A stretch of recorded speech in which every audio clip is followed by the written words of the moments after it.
Hello everyone and welcome back to Kartik biology classes. आपका बहुत बहुत स्वागत है कार्तिक बायोलॉजी क्लासेस में। तो आज बेटा हम नाइन्थ क्लास की बायोलॉजी का हम एक नेक्स्ट चैप्टर स्टार्ट करने जा रहे हैं, इम्प्रूवमेंट इन फूड रिसोर्सेज। ठीक है, अभी तक हमने टिश्यू के बारे में टिश्यू जो चैप्टर है उसको डिस्कस किया था, और उससे पहले हमने सेल का जो चैप्टर है उसको डिस्कस किया था। अगर आपने हमारे पहले वाले लेक्चर नहीं देखे हैं तो आप हमारे यूट्यूब चैनल को सब्सक्राइब कर सकते हैं। सब्सक्राइब करके आप हमारे जो जितने भी लेक्चर्स हैं regarding cell the fundamental unit of life and tissue, इसको जाके आप देख सकते हो। ठीक है, ताकि आप अपडेट रह सको, आपकी नॉलेज आपकी अपडेट हो सके। तो आज बेटा हम बात करेंगे इम्प्रूवमेंट इन फूड रिसोर्सेज के बारे में। ठीक है, तो ये जो चैप्टर है नाम बता रहा है कि हमारे जो फूड रिसोर्सेज हैं इनके अंदर इम्प्रूवमेंट की क्यों रिक्वायरमेंट है, हमें क्यों इम्प्रूवमेंट करनी चाहिए हमारे फूड रिसोर्सेज में। ठीक है, तो जैसा कि हमें पता है जितने भी लिविंग ऑर्गेनिज्म प्रेजेंट हैं हमारे अर्थ के ऊपर, बेसिकली अगर हम ह्यूमन बींग्स की बात करें तो हमारी जो पॉपुलेशन है वो लगातार बढ़ती जा रही है। ठीक है, पॉपुलेशन लगातार बढ़ती जा रही है, मगर जो रिसोर्सेज है फूड के वो हमारे लिमिटेड है, वो हमारे बढ़ नहीं रहे हैं। ठीक है, अगर हम बात करें जमीन की बात करें, खेती योग्य जो जमीन है हमारी वो हमारी इंक्रीज नहीं कर रही है। अगर उसको हम इंक्रीज भी करें तो हमें क्या है, फॉरेस्ट एरिया को क्या है काटना पड़ेगा, फॉरेस्ट को खत्म करना पड़ेगा। उसके बाद ही हमारे जो फूड रिसोर्सेज हैं उनको हम क्या है इंक्रीजिंग पॉपुलेशन के हिसाब से, हमारी बढ़ती जो जनसंख्या है इनकी जरूरतों को पूरा कर सकते हैं। और ये भी अगर देखा जाए तो और जंगलों को काटना, फॉरेस्ट को खत्म करना, ये भी कोई नीतिगत नहीं है, जिससे हमारी जो हरियाली है, जो हमारा नेचुरल रिसोर्सेज है हमारे वैसे ही खत्म हो जाएंगे। तो वैसे भी हमारा बहुत बड़ा नेगेटिव इम्पैक्ट आने वाला है आने वाले समय पर। तो ये भी हमारा पॉसिबल नहीं है कि हम उसको काट सकें।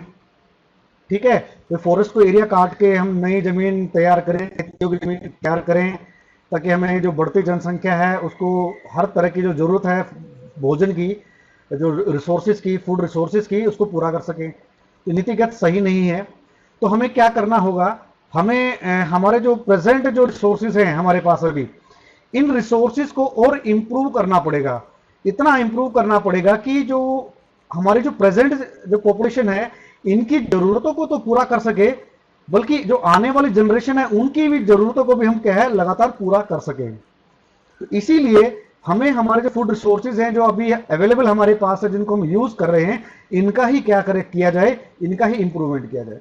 तो इसी चैप्टर में हम इसी की कुछ टेक्निक्स के बारे में बात करेंगे, इन्हीं चीजों के बारे में बात करेंगे कि हमारी जो फूड रिसोर्सेज है इनको हम इंप्रूव कैसे कर सकते हैं। हम प्रेजेंट जनरेशन के साथ साथ जो आने वाली जनरेशन है इनकी नीड्स को भी हम कैसे पूरा कर सकते हैं, तो इन्हीं के बारे में हम बात करेंगे आज। तो चलिए ये स्टार्ट करते हैं। अगर हम लिविंग ऑर्गेनिजम्स की बात करें, इन सभी को क्या चाहिए बेटा, फूड चाहिए। अपना फूड चाहिए, अपने जितने भी रिक्वायरमेंट है, जैसे कि अगर उसको एनर्जी की रिक्वायरमेंट है, बॉडी जब लगातार बढ़ती जा रही है, ग्रोथ की रिक्वायरमेंट है। ठीक है, इन सभी के लिए क्या है, हमें फूड की रिक्वायरमेंट है। जितनी भी हमारी एक्टिविटीज हैं, वेरी जो लाइफ एक्टिविटीज हैं जो हम रोज हम करते हैं वो तो है ही है हमारी, जो हमारी बॉडी के अंदर जितनी भी एक्टिविटीज हो रही हैं, ठीक है, उनके लिए भी फूड की रिक्वायरमेंट होती है। ठीक है, नए सेल्स बन रहे हैं उनके लिए भी फूड की रिक्वायरमेंट है।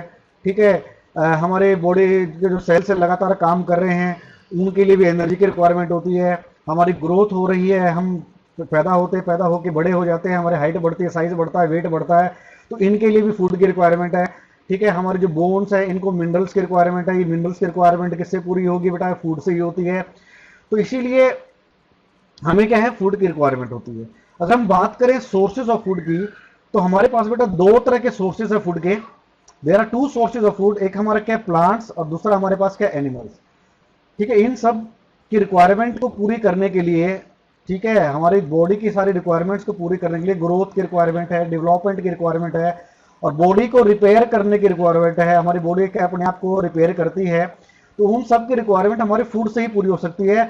और ये फूड हमें दो चीजों से मिलता है, हमारा प्लांट से मिलता है और किससे मिलता है, एनिमल से मिलता है। ठीक है, अगर हम प्लांट फूड की बात करें, प्लांट प्रोडक्ट्स की बात करें, इसमें हमारे सीरियल्स हैं, ठीक है, जैसे हमारे गेहूं है, चावल है, बाजरा है, ठीक है, मिलेट्स वगैरह हमारे ये सीरियल्स के अंदर आते हैं। पल्सेस की बात करें, हमारी जितनी भी दालें हैं इनसे हमारी प्रोटीन की रिक्वायरमेंट पूरी होती है।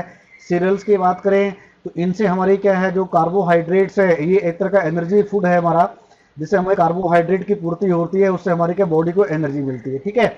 और पल्सिस हमारा सोर्स है प्रोटीन्स का, जिससे हमारी बॉडी के और ग्रोथ होने में, उसको रिपेयर करने में, ठीक है, उसको हेल्प मिलती है with the help of proteins. Proteins की रिक्वायरमेंट होती है हमारे नए सेल्स बनाने में, और जो हमारे डैमेज सेल है उनको बनाने में भी क्या हमारे प्रोटीन्स की रिक्वायरमेंट होती है, ठीक है। बॉडी जब हमारी ग्रोथ कर रही होती है उसके लिए प्रोटीन्स की रिक्वायरमेंट होती है। और साथ ही साथ हमारे बॉडी के अंदर, हमने जब टिश्यू के अंदर पढ़ा था, वस्कुलर टिश्यू के अंदर, कि हमारे जो व्हाइट ब्लड सेल्स हैं, जो हमारी व्हाइट ब्लड सेल्स है, जो हमारी इम्यूनोग्लोबुलिन्स हैं, ठीक है, जो हमारे एंटीबॉडीज हैं, ये भी प्रोटीन्स की बनी हुई हैं। तो इनको बनाने के लिए भी क्या पल्सिस की रिक्वायरमेंट है। पल्सिस से हमारे क्या मिलेगा, हमारे प्रोटीन्स मिलती है, और प्रोटीन से हमारी सारी चीजें हमारी क्या है, पूरी हो सकती है, ठीक है। अगर हम वेजिटेबल्स की बात करें, वेजिटेबल्स और फ्रूट्स की बात करें, इनसे हमें विटामिन एंड मिनरल्स हमें मिलते हैं, ठीक है। इनकी भी बहुत ज्यादा रिक्वायरमेंट होती है हमारी बॉडी को। विटामिन की कमी के कारण हमारी बॉडी के अंदर काफी सारी बीमारियां पैदा हो सकती है। जैसे विटामिन सी की कमी की बात करें तो स्कर्वी का रोग हो सकता है, ठीक है। हमारी जो इम्यूनिटी पावर हमारी डिक्रीज कर जाती है, क्लियर है बेटा। विटामिन डी की बात करें तो हमें ये किसके लिए रिक्वायरमेंट होती है, कैल्शियम की पूर्ति के लिए रिक्वायरमेंट होती है विटामिन डी की। विटामिन के हमारे जो प्रोटीन, जो हमारा ब्लड क्लॉट होता है, इसके फॉर्मेशन के लिए रिक्वायरमेंट होती है। अगर मिनरल्स की बात करें, आयरन की, तो आयरन से हमें क्या मिलता है, हमारे ब्लड को बनाने में हेल्प मिलती है आयरन को, ठीक है। हमारा ब्लड हमारा बनता है आयरन से, आरबीसी बनने में हेल्प मिलती है, आयरन की रिक्वायरमेंट होती है, ठीक है। तो आप समझ सकते हो कि इन फूड की हमारे बॉडी के अंदर क्या कितनी ज्यादा रिक्वायरमेंट है, ठीक है। और एनिमल प्रोडक्ट्स की बात करें तो एनिमल प्रोडक्ट से मिल्क मिलता है, मिल्क से हमें क्या मिलता है, प्रोटीन मिलती है, प्रोटीन के साथ साथ हमें कैल्शियम मिलता है, ठीक है। घी हो गया, घी से हमें फैट्स, जो फैटी एसिड्स है, जो हमारी बॉडी को रिक्वायरमेंट होती है फैट बनाने में, वो हमें मिलता है, ठीक है। मीट के अंदर हमें क्या प्रोटीन मिलती है, एग के अंदर हमारा प्रोटीन होता है। पोल्ट्री हो गया, जो यानी कि पोल्ट्री की बात करें, जो हमारा जो मुर्गे वगैरह होते हैं, मुर्गियां वगैरह होती हैं, इनसे हमें अंडे मिलते हैं, इनसे हमें मीट भी मिलता है, जो कि काफी एक अच्छा सोर्स है प्रोटीन का। फिशेस की बात करें, फिशेस से भी हमारे क्या है, कॉड लिवर ऑयल मिलता है, जो हमारी बॉडी की ग्रोथ के लिए, बॉडी की ग्रोथ के लिए काफी इंपॉर्टेंट है, हमारी हेल्थ के लिए काफी इंपॉर्टेंट है। और बहुत सारे ऐसे सी प्रोडक्ट्स हैं जो हमें समुद्र से मिलते हैं, ठीक है। फिशेस के अलावा और भी हमारे ऐसे प्रोडक्ट है जो उनसे मिलते हैं, इनकी रिक्वायरमेंट होती है, ठीक है। क्लियर है बेटा यहां तक? तो बात होगी हमारी ये। अब इनके अंदर हम न्यूट्रिएंट्स की बात करें तो न्यूट्रिएंट्स की जो रिक्वायरमेंट है, जो हमारे फूड थे हमारे, जैसे कि प्लांट प्रोडक्ट्स है, जो एनिमल प्रोडक्ट्स हैं, इनसे हमें क्या है, न्यूट्रिएंट्स मिलते हैं और मिनरल्स मिलते हैं, जिनको हमारी बॉडी की रिक्वायरमेंट है। तो इन न्यूट्रिएंट्स को, इन मिनरल्स को हम फर्दर दो कैटेगरी में डिवाइड करते हैं, macro nutrients and micro nutrients. Macro nutrients वो न्यूट्रिएंट्स होते हैं बेटा जिनकी रिक्वायरमेंट हमारी बॉडी को बहुत ज्यादा होती है, और माइक्रो न्यूट्रिएंट्स वो होते हैं जिनकी रिक्वायरमेंट हमारे बॉडी को काफी कम मात्रा में होती है, ठीक है।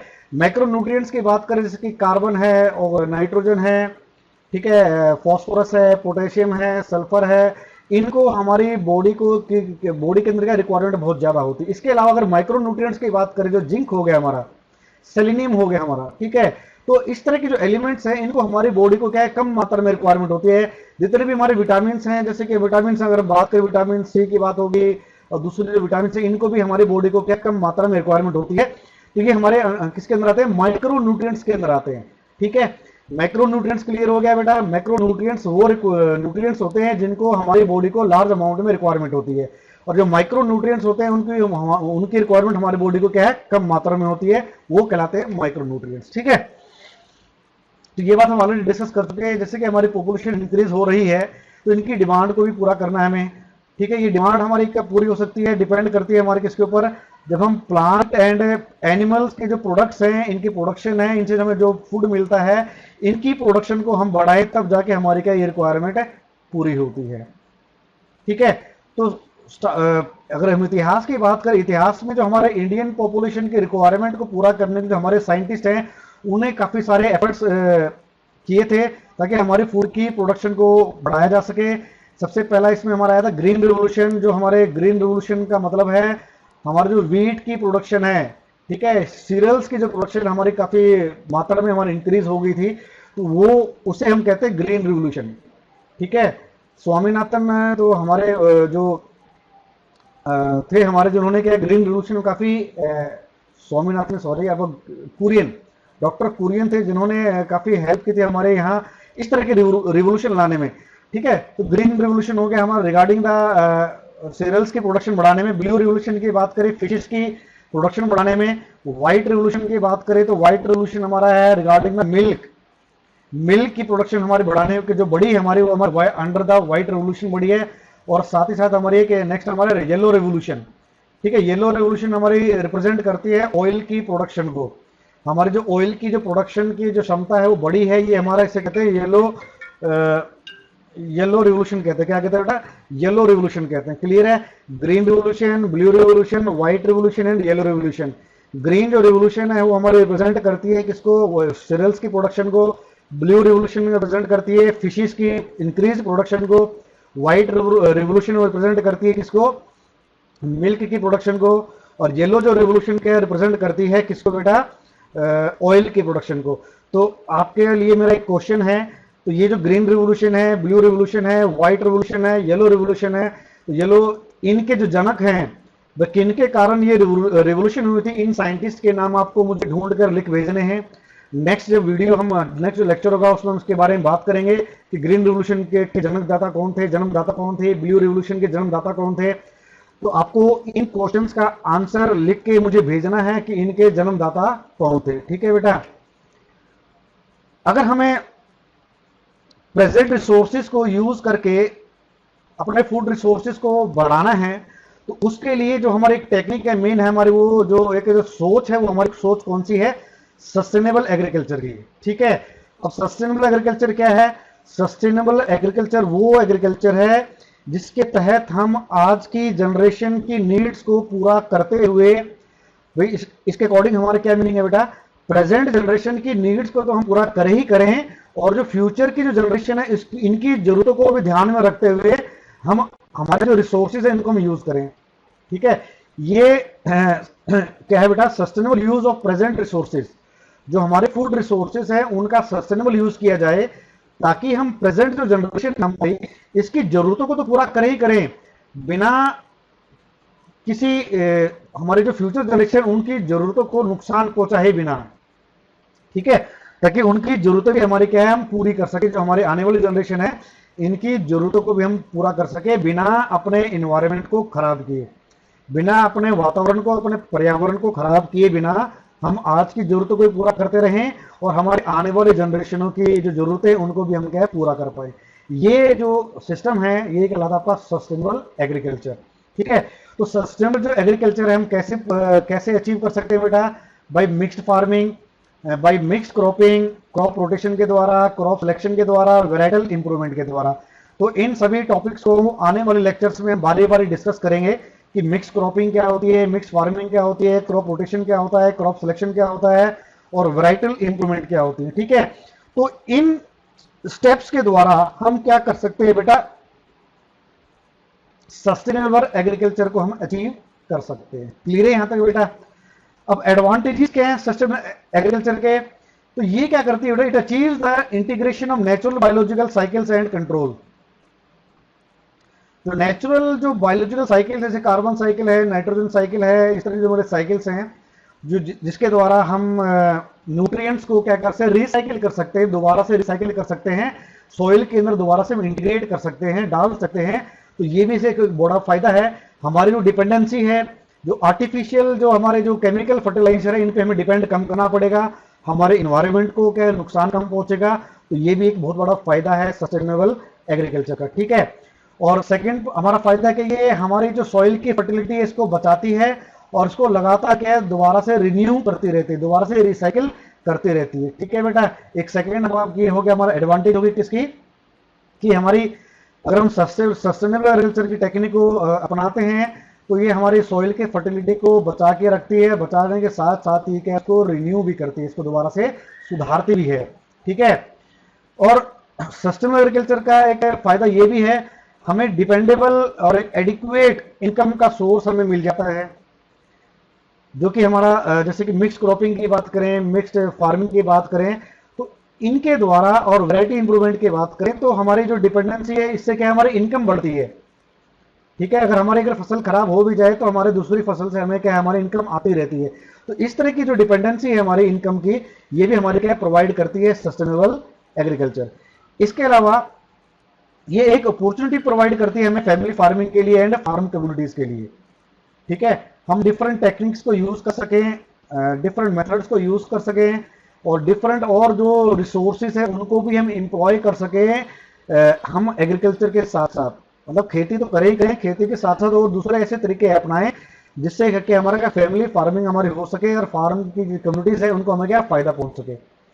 जैसे कि आपका पीसी कल्चर हो गया, मछली पालन हो गया, आपका मधुमक्खी पालन हो गया। ठीक है, इसके अलावा जो लेक है, जो कल्चर है हमारा वो हो गया। ठीक है, तो इस तरह के कल्चर को हम बढ़ावा दे सकते हैं ताकि खेती के साथ साथ हम क्या है, हमारी जो फैमिली की जो इनकम है, जो जो हमारी इनकम का सोर्स है, इनको हम बढ़ा सके। हमारी जो डिपेंडेंसी हमारी क्या है, खेती पे निर्भर ना होकर दूसरे रिसोर्सेज पे क्या हम निर्भर कर सके। ठीक है, ये तो हो गया हमारे एडवांटेजेस बेटा। अब हम बात करेंगे ऑर्गेनिक फार्मिंग। ऑर्गेनिक फार्मिंग क्या होती है? ये एक तरह की इस तरह की खेती होती है जिसके द्वारा हम हमारी क्रॉप्स को ग्रो करते हैं बाय यूजिंग मैन्योर्स। मैन्योर्स को यूज करके, बायो फर्टिलाइजर को यूज करके, बायो पेस्टिसाइड यूज करके हम हेल्दी क्रॉप्स को, जो जो टेक्निक है ग्रो हेल्दी क्रॉप्स को ग्रो करने की टेक्निक है by using manures, bio fertilizers, bio pesticide, वो कहलाती है आपकी ऑर्गेनिक फार्मिंग। ठीक है, जैसे कि आपका जो खाद है, गोबर की जो खाद होती है इसको यूज कर सकते हैं। ठीक है, वर्मी कंपोस्टिंग है, इनको हम यूज कर सकते हैं। ठीक है, ताकि केमिकल जो फर्टिलाइजर्स हैं, केमिकल जो हम दवाइयाँ हैं, इनको कम यूज करें ताकि हमारी जो हेल्थ के ऊपर क्या है, इसका इम्पैक्ट कम से कम पड़े। ठीक है, बायो फर्टिलाइजर मतलब ऐसे प्लांट को ग्रो करें कि वो अपने आप ही सॉइल की जो न्यूट्रिएंट्स है उनको रिसाइकिल कर दे बाय बिना किसी केमिकल कंपाउंड को यूज किए। बायो पेस्टिसाइड मतलब ऐसे प्लांट्स या ऐसे इंसेक्ट्स को एम्प्लॉय करें जो बीमारी करने वाले, जो हमारी फसल को खत्म करने वाले जो जीव है उनको वो खत्म कर सके। वो कहलाते हैं आपकी बायो पेस्टिसाइड। ठीक है बेटा, ये तो होगी बात हमारी ऑर्गेनिक फार्मिंग की। ऑर्गेनिक फार्मिंग में बात करें तो इसमें होता क्या है, इसमें कम से कम हम क्या केमिकल फर्टिलाइजर का यूज करते हैं। जो फैक्ट्री में जो फर्टिलाइजर और पेस्टिसाइड और जो हर्बिसाइड बनती है, जो ऑर्गेनिक फार्मिंग जब हम करेंगे तो इससे हमारा क्या कम से कम हमारा क्या यूज होगा। ठीक है, जिससे हमारा पोल्यूशन भी कम होगा। ठीक है, केमिकल फर्टिलाइजर और केमिकल जो पेस्टिसाइड बेटा, ये हमारा पोल्यूशन करते हैं, क्रॉप प्लांट्स को नुकसान भी पहुंचाते हैं, सॉइल का पोल्यूशन भी करते हैं, वाटर का पोल्यूशन भी करते हैं और एयर का पोल्यूशन भी करते हैं।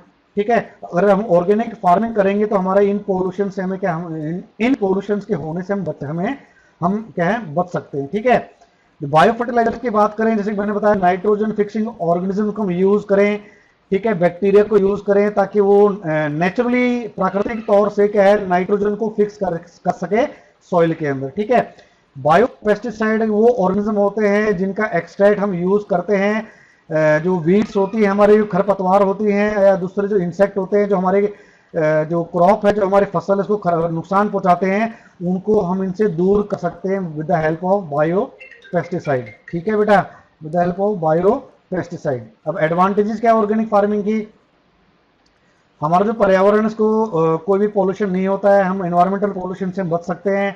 हमारा जो खेतों में जो वेस्ट बनता है, हमारी फसल के जो विशेष शेष वस्तु हैं उनको हम रिसाइकिल कर सकते हैं। सॉइल की जो फर्टिलिटी है, उसकी जो उपजाऊ क्षमता है, उसको हम संजो के रख सकते हैं। ऑर्गेनिक जो मेथड है, फार्मिंग का जो मेथड है, इसको हम अंडर एग्रो इकोलॉजी के अंदर क्या हम स्टडी करते हैं। ठीक है, लास्ट पॉइंट हमारा एडवांटेज क्लियर होगी, पोल्यूशन हमारा होगा नहीं अगर ऑर्गेनिक फार्मिंग हम यूज करेंगे। हमारा जो खेत में जो हमारे अवशेष होते हैं उनको हम रिसाइकिल कर सकते हैं। इसको रिसाइकिल करने के कारण हम क्या कर सकते हैं, हमारे सॉइल की जो फर्टिलिटी है उसको हम बचा के रख सकते हैं। इसके अलावा जो ऑर्गेनिक फार्मिंग का जो मेथड है, इसकी जो स्टडी की जाती है वो किसके तहत की जाती है बेटा? एग्रो इकोलॉजी के तहत की जाती है। ठीक है, इस पॉइंट को नोट डाउन कर लेना कि ऑर्गेनिक जो फार्मिंग है हमारी वो किसके अंतर्गत आती है बेटा? एग्रो इकोलॉजी के अंदर आती है। तो आज के लिए बस इतना ही। नेक्स्ट जो कमिंग लेक्चर्स होंगे उसके अंदर हम पढ़ेंगे किसके बारे में, डिफरेंट जो टेक्निक्स हमने पढ़ी थी जिसके द्वारा हम सस्टेनेबल एग्रीकल्चर को क्या करते हैं, अचीव कर सकते हैं, उन टेक्निक्स के बारे में पढ़ेंगे कि क्रॉप प्रोडक्शन क्या होती है। ठीक है, क्रॉप इंप्रूवमेंट कैसे कर सकते हैं, वैरायटी का इंप्रूवमेंट कैसे करते हैं, उन बातों को हम आगे आने वाले लेक्चर में धीरे धीरे जानेंगे। तो तब तक के लिए जुड़े रहिए मेरे साथ कार्तिक बायोलॉजी क्लासेस में। लाइक करना, शेयर करना, सब्सक्राइब करना ना भूलें अपने दोस्तों के साथ, ताकि ये जो नॉलेज है आप उनके साथ क्या है बांट सको। तो आज के लिए बस इतना ही। Have a nice day.